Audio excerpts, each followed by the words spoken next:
Welcome to the Being Dad podcast, our weekly chat around parenting and mental health. My name is Pete. I've been married to my wife, Emma, for 11 years. We have a son named Frank, who is 6 years old. This week, we're going to talk around managing pressure and how we can remain grounded and present while navigating the pressures of our jobs, of modern life, of being a parent, and of our own self-care. We are honoured to have a special guest this week.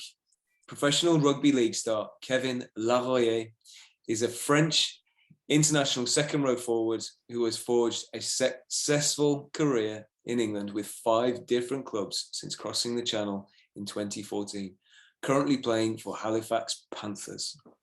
Hello, Kevin. Welcome to Being Dad. Hi, thanks for having me. Really glad to be here and chatting about what it's like to being a dad, which for me is a really passionate job. To be fair, I like to call it like that because it's a full-time job to be a parent. Can you tell us a little bit about your life so far and how you came to be a pro rugby player and now a devoted dad to your children? Well, always, I've been professional rugby player for 13 years now. Coming toward the end of my career, starting back home in Toulouse, where I'm born at the age of 6. And until my 23rd, so played each category at Toulouse. Then I played 3 years professionally for my hometown, which I was at the time really proud of, and if I would play there forever, to be honest. And I had an opportunity to move to the rival in France, Catalan, and from there move to England just after the World Cup. And 9 years later, I'm still here, and in between I had a son called Yoa, he's 5.5, and since got a new partner, been for 18 months, and so now I've got to call my 2 step children. I call them my own child now. Yeah. And so another boy and a girl. So I say now I've got three kids. Wow. And part of an employee of the big factory, which is our house, with always something to do. always something happening, but I like it. Even myself, I'm come from a big family. I've got 3 brothers and 3 sisters. Unfortunately, we didn't all grow up together, but I always wanted a big family. There I am. I've got a big one of my own, and I love it. Amazing. Did you always want to be a dad? Yeah, I definitely always wanted to be a dad. It probably started from a young age. Obviously, my mom and dad, when they divorced, my mom was working night shift, so I was 13. So basically, I had me to go to high school, and after I had to go to a primary school, pick up my older sister, then go to the in England, I think is between the primary school and the nursery. So I had my little sister and my older little brother there. So I used to pick everyone up, make sure do the homeschooling and get them bath, eaten, and put to bed because my mom would finish at midnight. So from there, by looking after my little brother and sisters, it just become normal, and by growing up, I wanted to have my own child one day, and even when I had my first serious relationship in my early 20s, I was ready to be a dad, to be honest. But for me, I had to wait until I was 26, and honestly, it's great. It's just in terms of having an impact. It's just it amazes me every day to see the kind of impact you can have on your kids, and that just made me so passionate about to have the better impact as possible on my kids for the development until they go into the adult age. Yeah, wow! Like you wanted to be that positive influence. Yeah, definitely. Unfortunately, I haven't been lucky enough to grow up in a safe and healthy family environment. I grew up from the age of 6 to 11 in a children's home, which was quite tough at the time.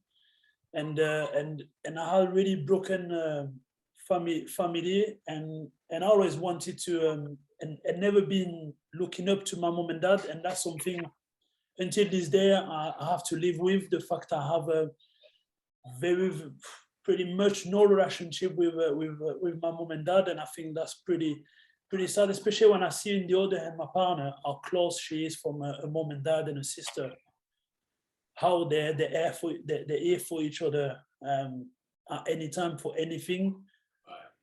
I want the same for my children, and most of all, I want, when I see, for example, my partner, how she's with a dad and a mom, I want the same. I want my kids to be the same with me when they grow up. So yeah, that's why I'm really trying to do all those little action to have the best influence on them, and hopefully I'll get the payback when they grow up and still around. Wow, that's a lot. That's a lot of you sound very balanced about it. Like, that's a lot of self-reflection. I'm thinking that you've had to go through from your own history, and how that I guess you wanted to address that so that you didn't continue with that line of parenting in a way. Like, you were determined to make this something that you could control and have a positive influence on. Yeah, I think you nailed it. For me, it was breaking the cycle. Yeah. Because my both parents struggled with their mental health. My dad was an alcoholic and a gambler, so he used to spend most of his time at the pub, never at home. Then my mom had a problem of her own, and her coping mechanism was to lash out on me, so punching me. So that was the reason I've been taken away from my parents. And so for me, it's simple. I just don't want any of my kids to experience not even 1% of our experience, and what experience it was feel unloved, unvalued, not appreciated, and that's hard. And especially now, when my son is going to be 6 in 3 months' time, and I'm like, God, is when I was 6, I've been taken away from my parents. So often I transfer into him, and I'm like, wow, how was that possible? How did I handle that? And I don't want him to experience that. So I'm really trying to be the opposite, really showing, loving. Sometimes a partner will say, oh, you're pathetic with him. But I really try. I want to be like that, because I don't want him to question if I love him. Just simple as that. I don't want even him to question, do my dad love me? Because that's how I used to feel. Yeah. And I don't want that, because I think that's wrong.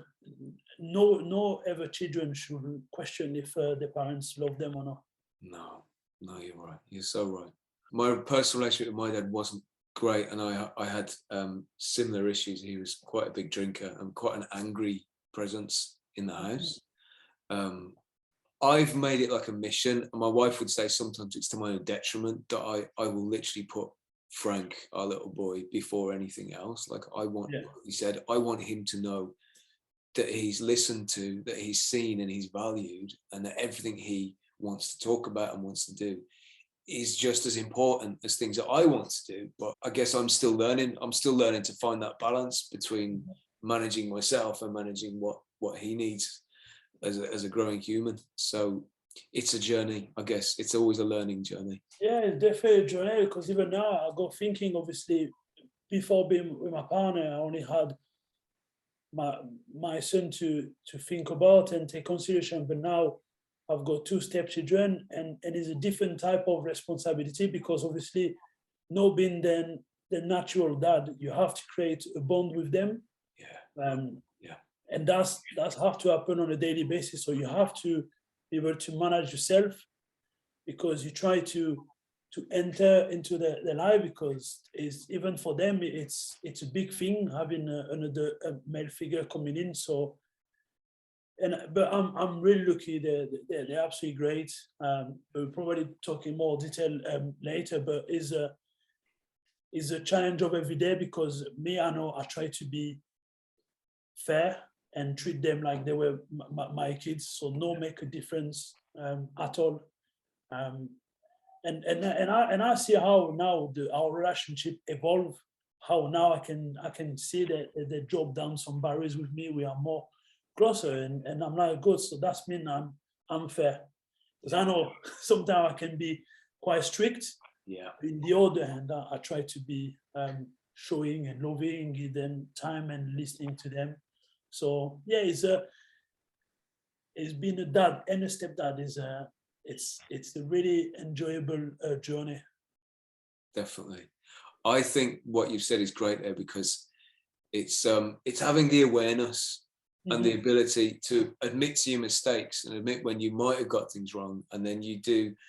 For me, it's about open communication. So I want to make sure that Frank feels respected, and if I do mess it up and I do have to apologize, then I'm willing to do that, because he's gonna have to do that when he's older. If I act like I'm always right just because I'm his dad, then that's just going to teach him this mentality that that's a big one. Definitely. I know me, because I'm quite, and I don't know if it's my French side, but I'm quite sensitive, and sometimes react on straight away. I take things literally, and it happens sometimes. I say I apologize to stepchildren and say, oh, do you know what, I shouldn't have reacted like that, I shouldn't have said that. Sorry about that. Because like you say, you want to normalize that we are the parent. Sometimes we can get things wrong. Absolutely. Yeah. But saying it, no, just try to cover it. Saying it, it's better, because then they'll be able then to share back with you. Absolutely. And have, like you say, a communication. Because having an open communication, and it's hard. It's very hard. It also. Sorry, go on, mate. No. And when you get that, it's great. Yeah, it really is. And for me, it establishes trust in your relationship, because he knows that he can trust me to be honest with him, and to speak from the heart. And it's the same. Obviously, it's the same for you and your children, stepchildren. You're a human in your own right, as well as being their dad. You're a man, and you're a human in your own right, and you're going to do things right, and you're going to do things wrong, and it's going to teach them, I think, more than anything, compassion and understanding for other people. So it's a really lovely thing. Next question: How do you juggle the pressures of being a pro rugby player with being a dad to a big family? It's a big task, because obviously, if I take being a professional athlete side, there's a routine. You have to stick to it. You have to be really disciplined. You have to be like focused. And sometimes it doesn't match with the family life, because obviously being an athlete is really demanding. So sometimes to take an example, obviously you have to eat properly. You have to have this amount of sleep to be in your best ability to perform on the weekend. Then also, for example, our season go to during all summer. So, for example, simple things like going on a weekend or going on holiday, we can't just at any point say, okay, we're going to do those things. Sometimes it might clash, because as much as you have to be an athlete, you're as well a parent. And sometimes that's how those things clash. But in the other hand, I'm just glad I get to share those things, like going on a game day, for example, and having my kids in the stand with the rugby shirt on, and at the end of the game running on the pitch, and sometimes coming in change room. It's just some privileged moment that I remember when I was a kid, and I was seeing those big those professional players doing that. I was like, one day I want to do that with my kids, and I got to do that.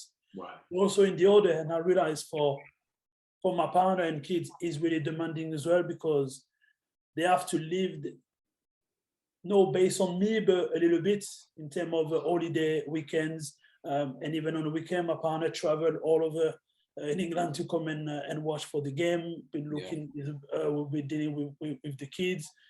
Sometime like this weekend, yesterday, I missed my stepdaughter football game, and she scored for the first time. So there's a lot of little things you tend to miss. So sometimes you can put some pressure, because obviously, and I remember when I was playing Super League, when I was playing for Catalan, the coach was saying we were no, if you had like a newborn baby, you will know if you had the game on a Sunday, from the first day, it will tell you you don't sleep with your partner and your newborn baby, because you need to have the right amount of sleep and recovery. Yeah. And I remember in my ex-relationship, the night before the game, I used to send my ex-partner to sleep at home, so I could have the right amount of sleep. Now be more older and realize that it's not fair. So like in my relationship, I'm not doing it anymore, and I try to be as fair and understanding and as possible. But it's challenging. It's really challenging because you got pressure from the obviously rugby environment and also at home, because you try to be a parent as well. Yeah. Can you tell us about your involvement with Rugby League Cares and why it's important to you? For me, I'm really grateful to Rugby League Cares. I owe them a lot. Well, my involvement with them started when I was from the other side of the scale, when it was me who needed support. Back in 2016, I had an injury. Then, as a result, I didn't play for half of the season. Then that season, the team were not really performing quite well, and as a result, we got relegated in championship. And then that's when the nightmare started.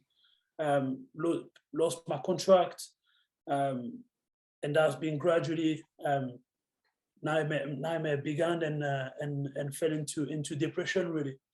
And during that time, they've been great with me, so starting therapy to try to get back to my having a strong mental fitness. But alongside that, had a career coach which helped me to plan for after, in case I couldn't play rugby anymore.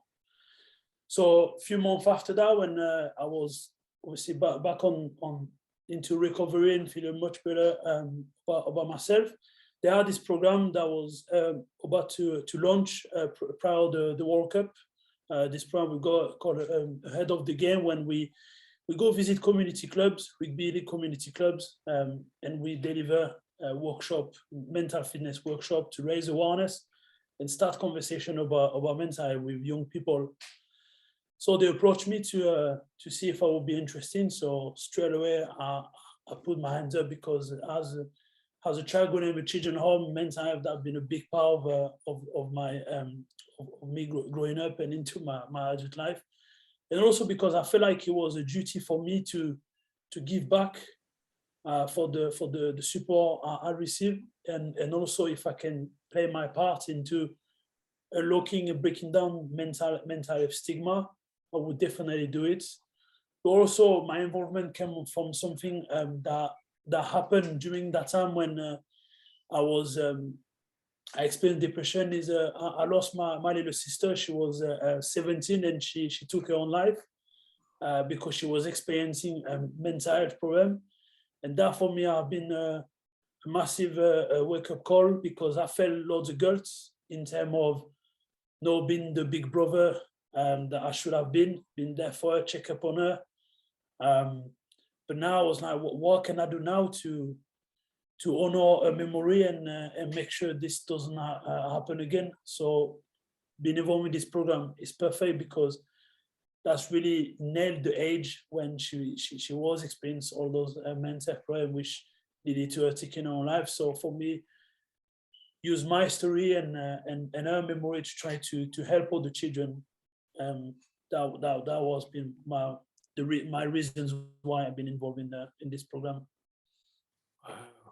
Thank you for sharing that, Kevin. That's huge. I'm so sorry. That's an experience. I'm so sorry that happened. But that's really powerful that you're able to give back like that and able to take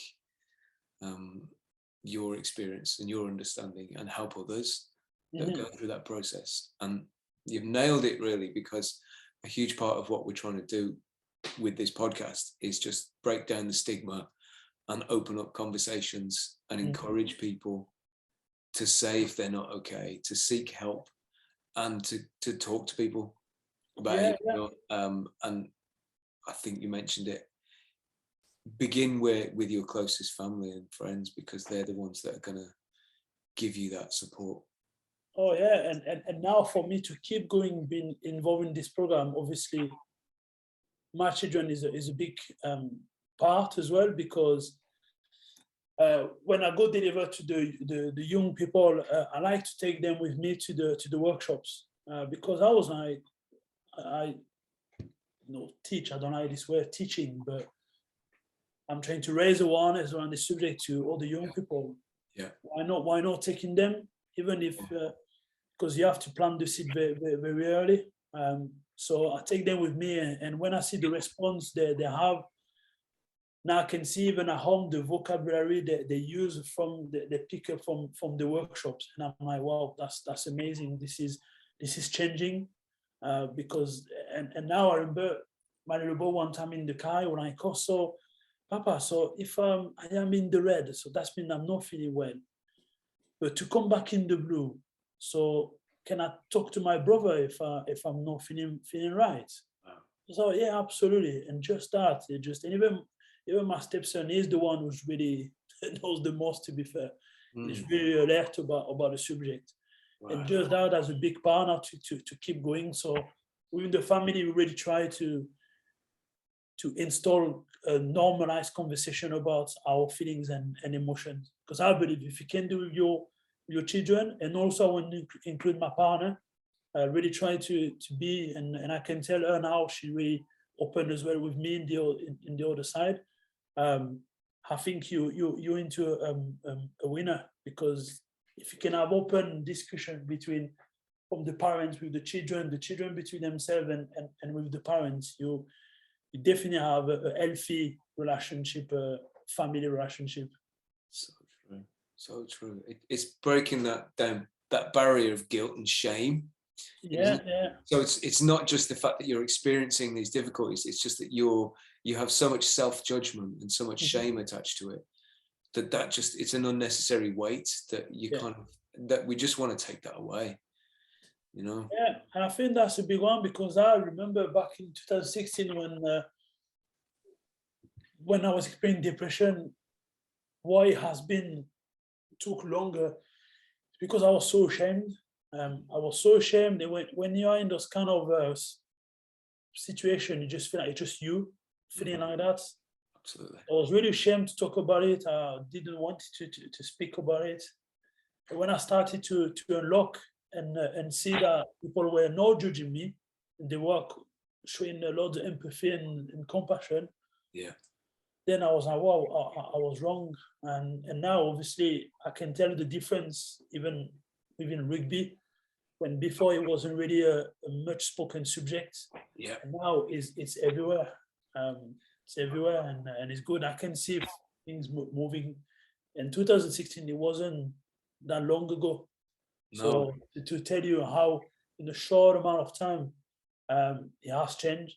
Wow. And I think with this program, we've seen about 2,000 children already, and I really believe that this World Cup going to leave a long-lasting legacy, because even from the feedback we get from the coaches, the parents, and the kids is great.